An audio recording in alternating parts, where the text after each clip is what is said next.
And how apparent was it when your time in Spain? Like, was it evident that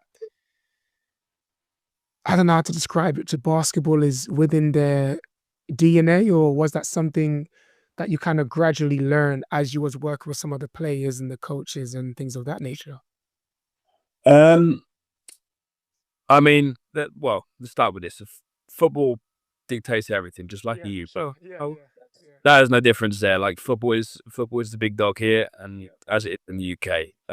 The advantage that Spain has, of course, is like basketball is number two. It's the second sport, if you like. So, and it's regional as well. So I guess it's somewhat similar to England, right? Where there's regions where basketball is much more important. Barcelona, for example, basketball is super important. Of course, you've got Barcelona football. Football is important as well, but Barcelona basketball, Badalona, Mm. Catalonia is a really important basketball region. Okay, Right. Andalusia as well, Unicaja, Granada, for example. There's a basketball history there. There's a lot of history, a lot of culture around basketball there. For sure. So there's a regional variance for sure, which dictates it, but the overriding one, which is the most obvious one, is the professionalized structure. Professional clubs dictate everything in Spain.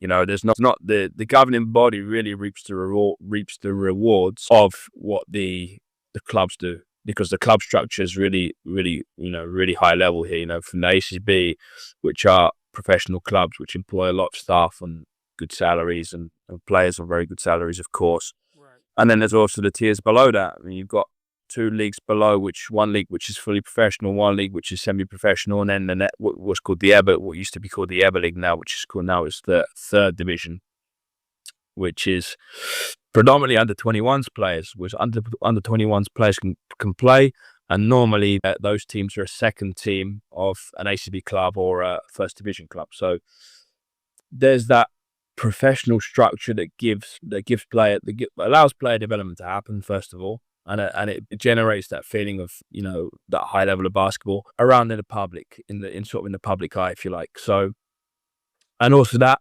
because that structure's there, that scouting network, that recruitment network, whatever you want to call it, exists, right? Because naturally the best players will gravitate towards the Yeah. ACB academy, Right. the first division academy, and that does a lot of the work for the federation. The federation go to the ACB teams, the academies, and they take their players for the national teams from there. And there's Right. surveillance on those players because there's a lot of media around these things. All ACB games are televised, all EuroLeague games are televised, all first division games are televised, all second division games are televised.